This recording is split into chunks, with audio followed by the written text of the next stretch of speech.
The moment you thought Cammy was finally going to move on is exactly the moment everything started breaking. Because here's the thing no one is saying out loud: Cammy was never healing, she was just delaying the collapse. And now, season 3 isn't asking whether she'll survive it. It's asking what's left of her when it's over. You saw the trailer, you felt it. That tension, that silence between lines, that wasn't calm, that was pressure. And pressure in this world always explodes. Let's talk about that breaking point everyone keeps hinting at, because it didn't just happen. It was built, slowly, quietly, piece by piece, until there was nothing left holding it together.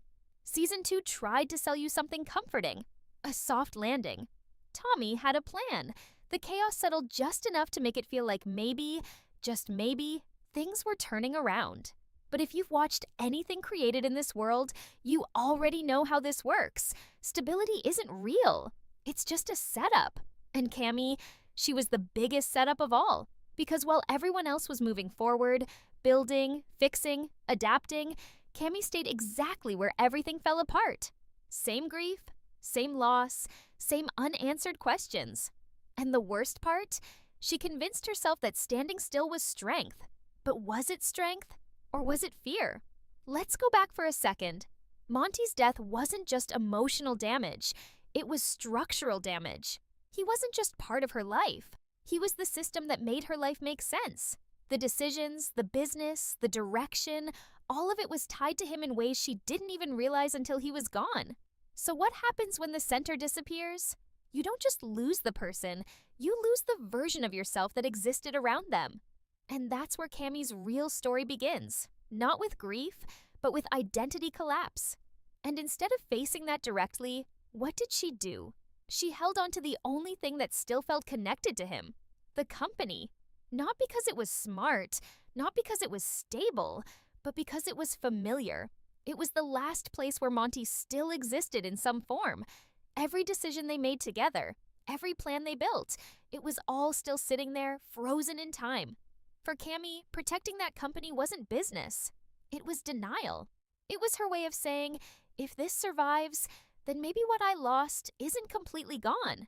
But here's where it gets brutal. What happens when the one thing you're using to hold yourself together was never strong enough to survive in the first place? Because Nate didn't just bring bad news, he shattered the illusion. MTEX wasn't stable. It wasn't built to last. And everything Cammy had been pouring herself into, it was already collapsing from the inside. Think about that for a second. First, she loses Monty, then she builds her entire emotional survival around what he left behind. And then she finds out that's not going to survive either. So now what? What do you hold on to when both the person and the legacy are gone? That's not just loss, that's emptiness. And while Cammy is standing there trying to process all of this, look at what everyone else is doing. Tommy, moving forward. Cooper, stepping up. The company, rebuilding. The world didn't stop for her. It didn't even slow down. And that right there, that gap between where Cammy is and where everyone else has already moved on to, that's not a small detail. That's the crack that's about to split everything open. Because here's the uncomfortable truth. Cammy isn't just grieving anymore. She's being left behind. And when someone realizes they've been left behind, they don't just break quietly. They react. The question is, how far is Cammy about to go when she realizes she has nothing left to lose? And this is where things stop being quiet and start becoming dangerous. Because being left behind doesn't just hurt, it changes the way you see everything. Every decision, every person. Every moment that used to make sense suddenly feels like betrayal. And the scariest part, no one else even realizes it's happening. Look at Tommy for a second. On the surface, he looks like the comeback story everyone wants to believe in. New company, new structure, new momentum. It's clean. It's controlled. It's the kind of narrative that makes you think, okay, maybe this time he's got it right. But does he? Or is this just another version of Tommy doing what he always does? Moving forward so fast that he doesn't notice what he's leaving behind? Because here's the uncomfortable truth about Tommy. He doesn't stop. He doesn't sit in grief. He doesn't process loss the way other people do. He converts it into action. into movement, into building something new so he never has to fully face what just broke. And that works until it doesn't. Because while he's out there rebuilding his empire, making calculated decisions, putting people exactly where they need to be, he's also creating something else, something he's not accounting for. Distance. And not just physical distance, emotional distance. The kind that grows slowly, quietly, until one day you look at the person you used to understand better than anyone else and realize you don't recognize them anymore. That's exactly what's happening between Tommy and Cammy. And the worst part? It's not intentional. Tommy isn't waking up every day thinking, let me leave Cammy behind. No, in his mind, he's doing what needs to be done. Survive, adapt, build again. That's how he's wired, but intention doesn't erase impact. And from Cammy's perspective, every step Tommy takes forward feels like another step away from her. Every new decision, every new partnership, every new plan. It's all proof that he's moving on, while she's still stuck trying to understand what she lost. And that gap, it's not just growing, it's becoming personal.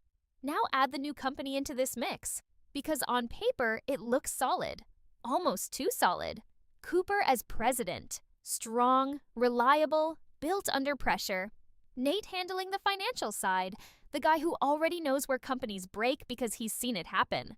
Rebecca locking down operations and legal, covering risks before they even show up. It's a perfect system, right? Wrong.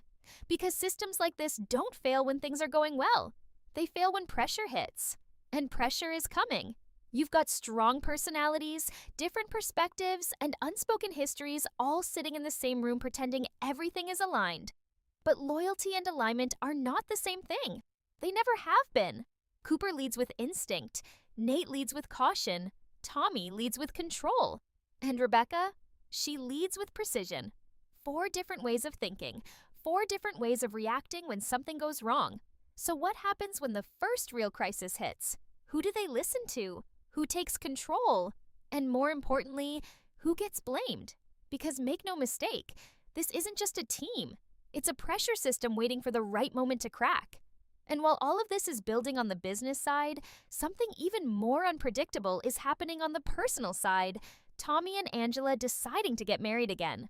Sounds like good news, right? A fresh start, a second chance, we've been through everything and still chose each other kind of story. But let's not romanticize this. This isn't a fairy tale. This is 2 people who already know exactly how bad it can get, choosing to step back into it anyway. That's not just love. That's risk. Because knowing the cost of something doesn't mean you're ready to pay it again. And the timing, that's where it gets interesting. Tommy is already under pressure from rebuilding the company.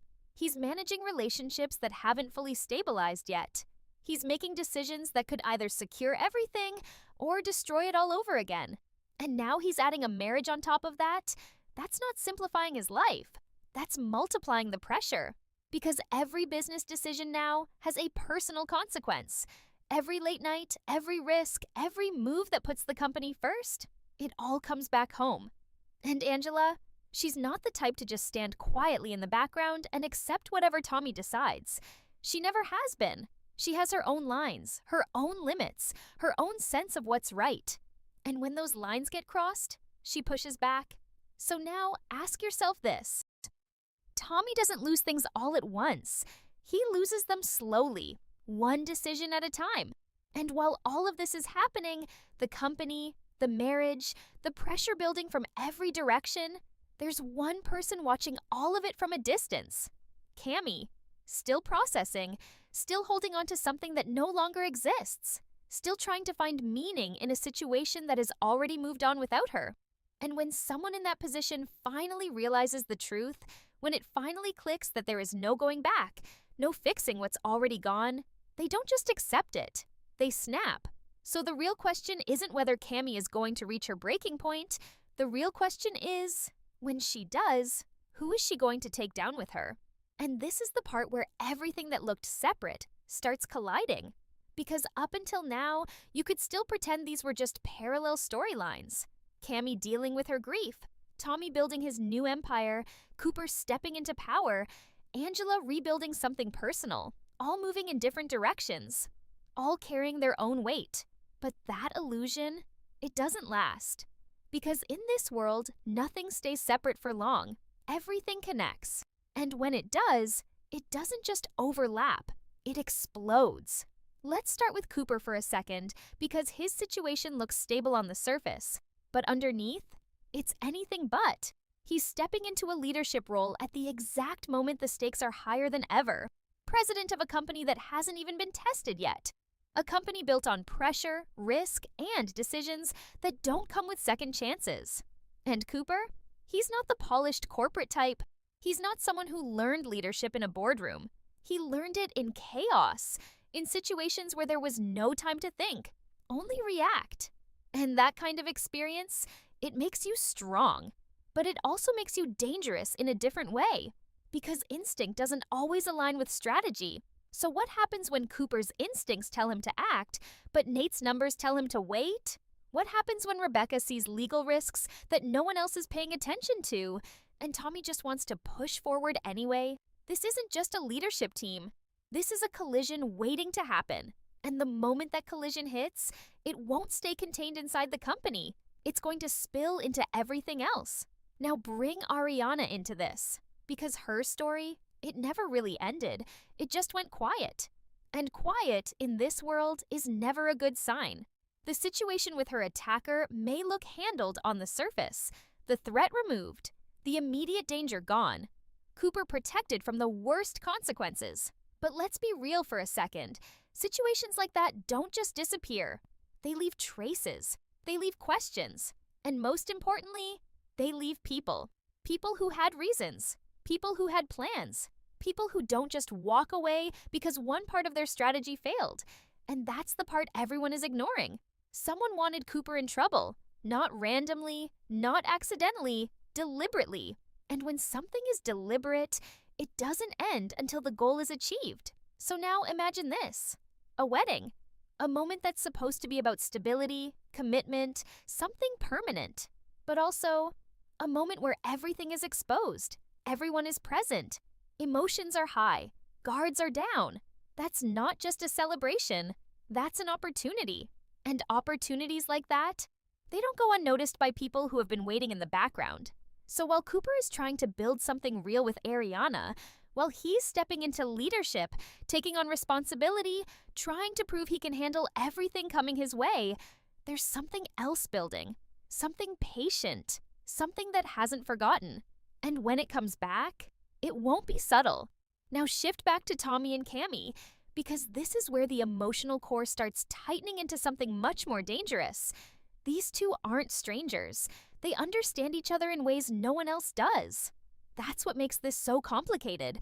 Tommy knows what Cammy lost. He saw it. He was there for it. He understands, at least on some level, what that kind of grief does to a person. And Cammy, she knows exactly how Tommy operates. She knows that when he chooses a direction, he doesn't hesitate. He doesn't look back. He moves forward like it's the only option that exists. And maybe for him, it is. But knowing that doesn't make it easier. If anything, it makes it worse. Because now, every time Tommy moves forward, Cammy doesn't just see progress. She sees abandonment. Not because he's trying to leave her behind, but because that's the result of who he is. And that's where things get painful in a way that's hard to fix. Because you can't argue with intention here. Tommy isn't doing this to hurt her. He's doing what he believes he has to do.